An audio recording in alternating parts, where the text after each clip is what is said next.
Je commence tout d'abord par remercier le comité d'organisation, en particulier le Dr Lass Saber de m'avoir associé à ce 9e journée de médecine générale de Sfax. Je tiens aussi à le remercier pour le sujet. Effectivement, c'est un sujet d'actualité, c'est un vrai problème de santé publique, comme on va le voir, et qui va nécessiter la participation de plusieurs acteurs santé. Ce sera le généraliste, le cardiologue, le néphrologue va intervenir parce que beaucoup de ces patients ont aussi des reins fragiles, les kinésithérapeutes, les infirmiers, donc c'est multidisciplinaire. Alors l'insuffisance cardiaque, d'abord, il y a un problème de définition. Il n'y a pas de bonne définition de l'insuffisance cardiaque. Il y a l'ancienne définition qu'on a tous appris à la fac, incapacité du cœur à assurer un débit cardiaque suffisant aux besoins métaboliques des tissus. La définition actuelle qui montre la complexité de la pathologie, c'est un syndrome complexe, initié par une dysfonction cardiaque, associant une inadéquation des conditions de charge, la post-charge et la pré-charge, des phénomènes congestifs, des déficits énergétiques des tissus et une mise en jeu excessive des mécanismes de régulation neuro-hormonaux de la volémie. Donc vous voyez déjà, on met un petit peu tout dans ce syndrome complexe. Alors on va essayer de voir ensemble, partager quelques réflexions et des choses qui sont, à mon avis, pertinentes dans votre pratique clinique. D'abord, des données épidémiologiques récentes. Effectivement, c'est un problème de santé publique. Il y a dans le monde, je dirais, industrialisé, 1 à 2% de la population est atteinte d'insuffisance cardiaque. On le sait, c'est un problème qui va aller en s'aggravant. À titre d'exemple, aux États-Unis, en 2012, on répertorie 5 millions d'insuffisants cardiaques.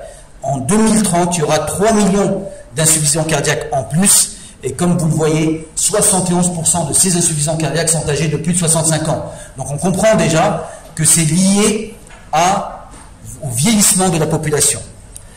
Deuxième chose, c'est, lorsqu'on regarde au Canada les projections pour 2045 par rapport à 1996, on voit que le nombre de patients hospitalisés pour insuffisance cardiaque va être multiplié par 3. Et donc, on comprend aussi que l'insuffisance cardiaque va générer un problème de coût, car chaque hospitalisation est bien sûr coûteuse, et c'est l'une des pathologies en cardiologie qui est actuellement la plus coûteuse. Je l'ai bien dit, c'est lié au vieillissement de la population. Plus on augmente dans l'âge, plus la prévalence de l'insuffisance cardiaque est élevée. À titre d'exemple, pour les sujets de plus de 80 ans, 10% seront insuffisants cardiaques. Bien évidemment, on voit venir des choses en Tunisie. Vous savez que le dernier recensement de la population tunisienne date de 2014, et en 2014, la population tunisienne est la population la plus âgée d'Afrique. L'âge moyen est de 31 ans, l'âge médian est de 32 ans, et 11% de la population a plus de 65 ans. Et vous voyez qu'en 2034, on prédit que 20% à peu près de la population tunisienne sera âgée de plus de 65 ans. Et donc on comprend que, bien évidemment, le nombre d'insuffisants cardiaques va aller en augmentant. Et effectivement, comme vient de le rappeler le professeur Samuel Kamoun, on a tous les jours maintenant des patients insuffisants cardiaques dans nos consultations, dans nos services. Et c'est des patients qui ont malheureusement des durées d'hospitalisation beaucoup plus longues et qui sont assez difficiles à gérer. L'autre chose, en dehors d'une fréquence croissante par le vieillissement de la population, mais aussi par le fait que notre médecine s'améliore, et donc le pronostic des insuffisants coronariens s'améliore, le pronostic des hypertendus s'améliore, et ce sont des patients qui vont devenir insuffisants cardiaques. Il faut savoir que l'insuffisance cardiaque, c'est grave. C'est grave, et lorsqu'on regarde dans les courbes de survie de l'insuffisance cardiaque, vous voyez, elle est entre un pronostic beaucoup plus péjoratif qu'un certain nombre de cancers. Et à titre d'exemple, une insuffisance cardiaque de classe 3 est beaucoup plus grave qu'un cancer du sein avec métastase osseuse. Et donc aujourd'hui, c'est aussi une réalité. Voilà des chiffres, 12% de mortalité à 30 jours, un tiers vont mourir dans l'année, et 50% des patients en insuffisance cardiaque vont décéder dans les 5 ans. Ce sont des chiffres mondiaux, ce sont des chiffres alarmants, inquiétants, et qui montrent la gravité du problème. Il faut noter que 45% de ces décès sont dus à une mort subite, et donc d'origine rythmique. Globalement, les 3 premières années, c'est une mort rythmique par mort subite, et les 3 années d'après, c'est plus une mort mécanique par, je dirais, l'évolution de l'insuffisance cardiaque, l'aggravation du tableau.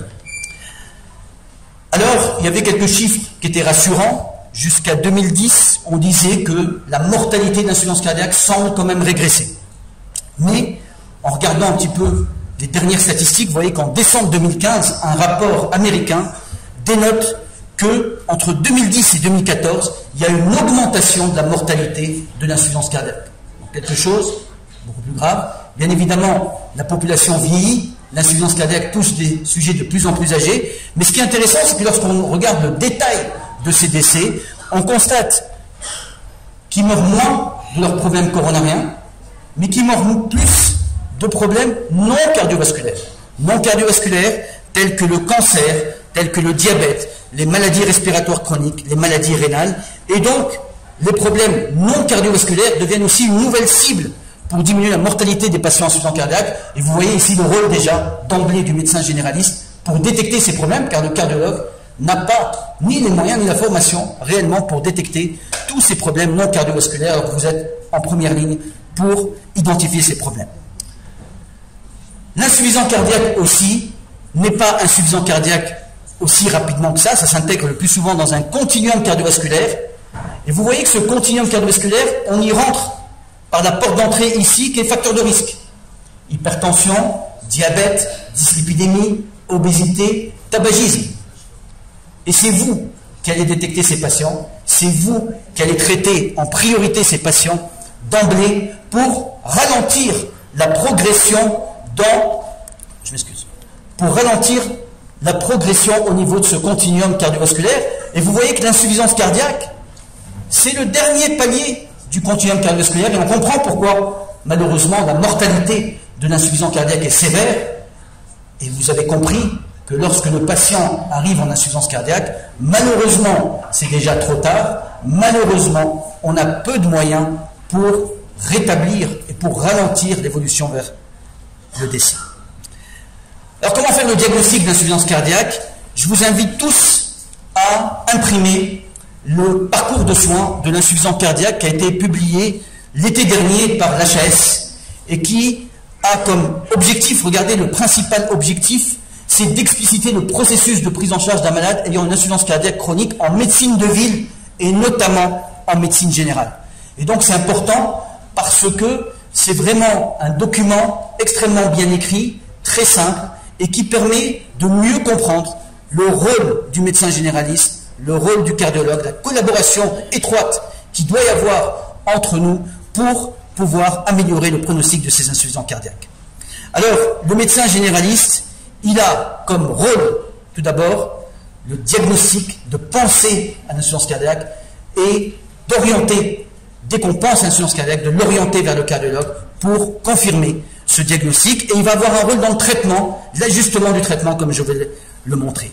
Quand est-ce qu'il faut penser à l'insuffisance cardiaque? Il faut y penser devant des symptômes évocateurs d'insuffisance cardiaque. C'est l'essoufflement au repos ou à l'effort, l'orthopnée, la toux nocturne, les accès dyspnée paroxystiques nocturnes, le patient qui va se lever en pleine nuit, s'asseoir au bord de son lit, et puis après une demi-heure se rendormir de nouveau, ou celui qui va se lever en pleine nuit pour aller donc aux toilettes. Il faut y penser. Difficulté aussi à réaliser les activités quotidiennes. Mais il faut aussi savoir penser à des symptômes non spécifiques, en particulier chez les personnes très âgées, comme l'asthénie, la confusion, les troubles du comportement, les désorientations, les troubles du sommeil.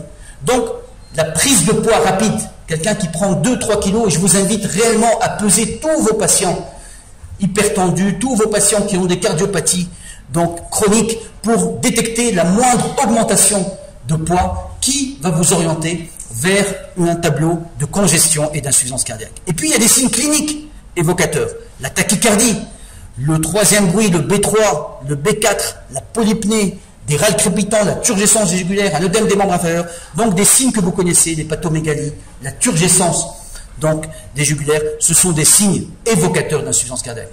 Là, bien évidemment, on va demander 2 examens simples, un électrocardiogramme, une radio de thorax, et l'électrocardiogramme est rarement normal. Il peut être normal dans le tableau d'insuffisance cardiaque aiguë, dans l'insuffisance cardiaque chronique, il est rarement normal. Il va montrer un bloc de branche gauche, une hypertrophie ventriculaire gauche, une tachycardie, il y a des troubles du rythme parfois, et la radiothorax, bien sûr, peut aussi vous orienter lorsqu'il y a une cardiomégalie, lorsqu'il y a un épanchement pleural, lorsqu'il y a des signes de congestion. Alors, dans les recommandations de la Société européenne de cardiologie, on est là, on a une insuffisance cardiaque chronique, on demande un électrocardiogramme, on demande possiblement une radiothorax, et puis on a deux possibilités. On a la possibilité de l'échocardiographie, et on a la possibilité aussi du dosage du BNP ou du NT-proBNP, c'est ce qu'on appelle l'approche biologique de l'insuffisance cardiaque. Pas plus qu'hier, et on a tous des exemples comme ça, le papa d'un médecin, d'un confrère, que je suis pour une cardiopathie ischémique et qui me rapporte une dyspnée, au moindre effort, il se sent gêné depuis quelques jours. Très simplement, je lui demande un NT-proBNP qui revient négatif à 100 picogrammes par millilitre, et là, je suis tranquille. J'exclus de façon, je dirais, objective l'insuffisance cardiaque. J'aurais pu aussi demander une échographie cardiaque à la recherche des élévations de pression de remplissage, mais c'est aussi intéressant de chiffrer, d'avoir un chiffre de NT-proBNP que je pourrais garder d'ailleurs en référence plus tard pour savoir s'il y a un problème. Et vous voyez, si j'ai un ECG normal, j'ai un NT-proBNP inférieur à 125 picogrammes, ou si vous faites le BNP, vous pouvez faire le NT-proBNP ou le BNP, inférieur à 35, on exclut l'insuffisance cardiaque. Bien évidemment, si ces valeurs sont plus élevées, alors il faut se méfier pour le NT-proBNP pour les sujets âgés, c'est des valeurs de plus de 1800, à ce moment-là, vous allez dire il y a de l'insuffisance cardiaque biologique.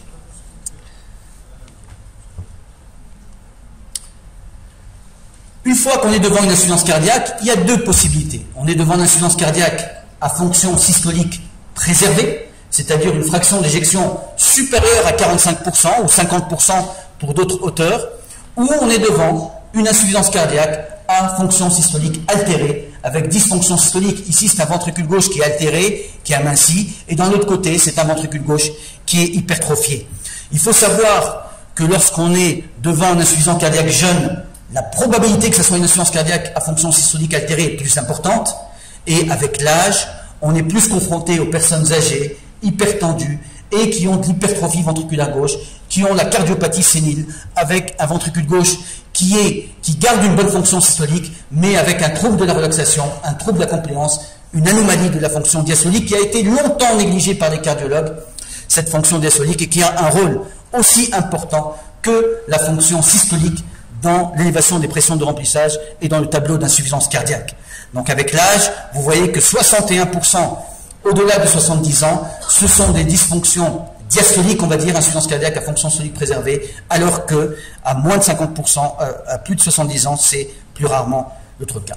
Autre chose, dans 95% des cas, c'est une des étiologies suivantes. Soit c'est l'hypertension, soit c'est la cardiopathie ischémique, soit c'est une valvulopathie significative qui va altérer le ventricule gauche, soit c'est une cardiomyopathie dilatée qui peut avoir d'origines diverses. Donc globalement, la grande majorité des étiologies, c'est ça. Bien évidemment, il y a des étiologies plus rares, et ça, c'est l'affaire du cardiologue et parfois même de l'interniste. Nous, on confie quelques patients aux internistes pour essayer de nous élucider un peu plus de détails sur la cause exacte de la dilatation du ventricule gauche, de la dysfonction, ou parfois d'hypertrophie, et parfois on a des maladies de surcharge, ainsi de suite.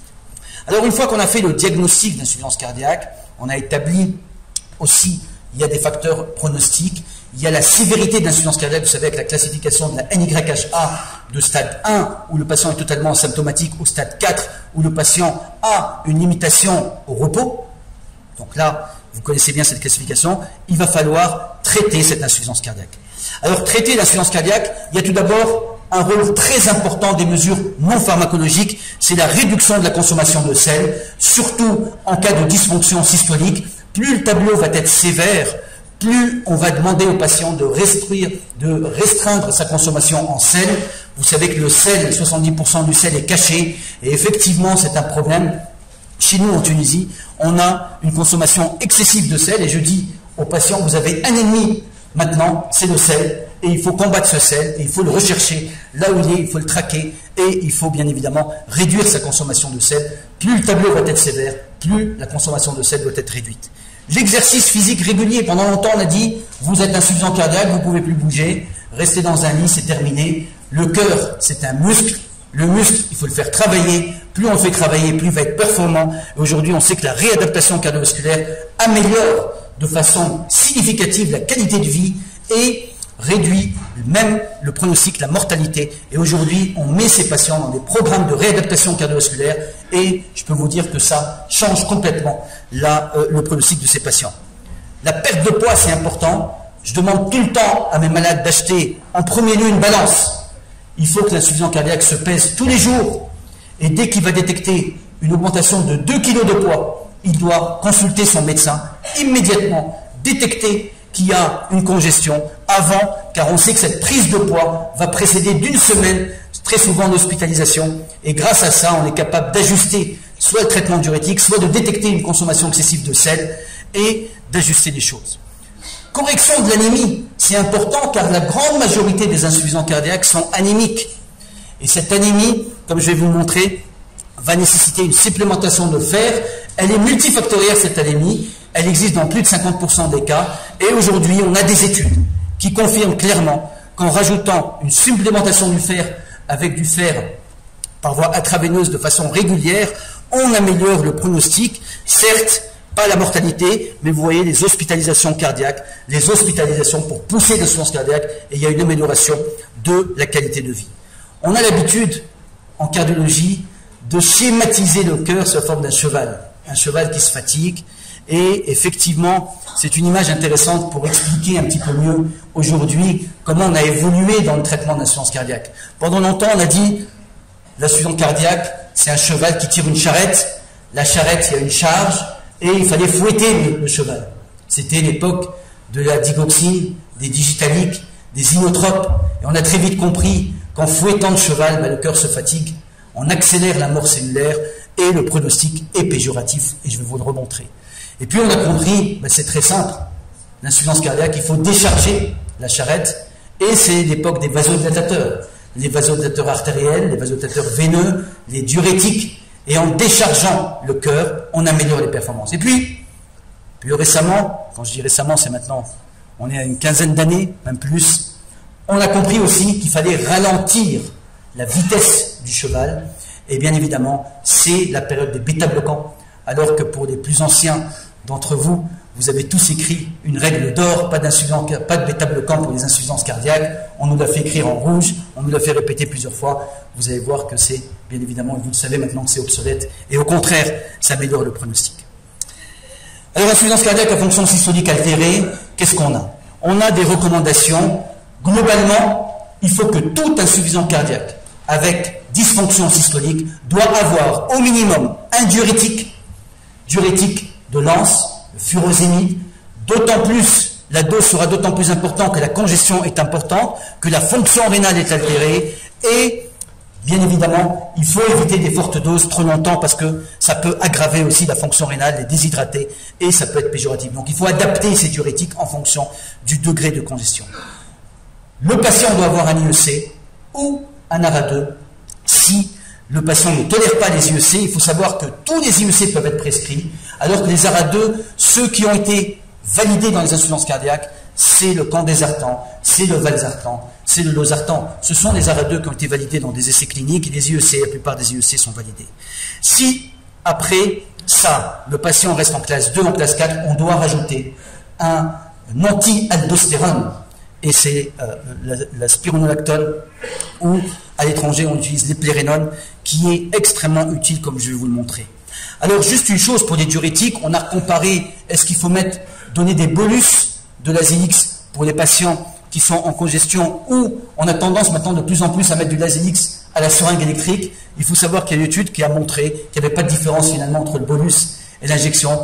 Un peu plus rapide, c'est vrai, on perd un peu plus de poids avec l'infusion, la perfusion en continu, mais globalement aucun intérêt sur le pronostic. Par contre, j'aimerais attirer votre attention sur ça parce que c'est très fréquent, c'est que très souvent on rencontre que les patients qui sont en insuffisance cardiaque et qui reçoivent des diurétiques pour une poussée d'insuffisance cardiaque chronique, on voit parfois en perfusion du sérum physiologique, du sérum salé.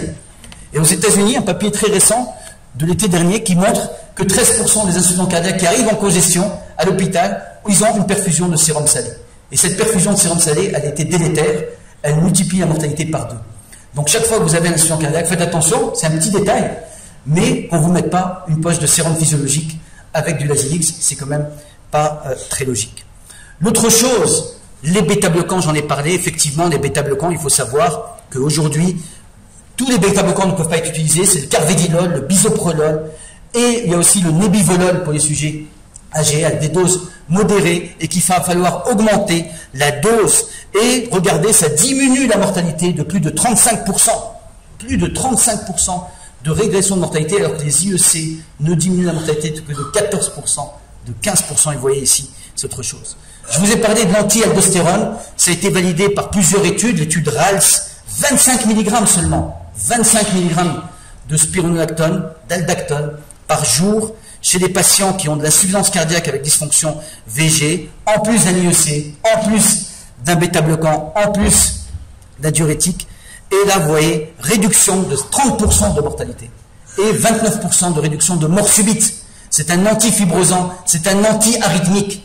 On ne donne pas pour son action diurétique à très faible dose, on le donne pour son action antifibrosante. Et qui dit fibrose, dit trouble du rythme, car vous avez des mécanismes de réentrée.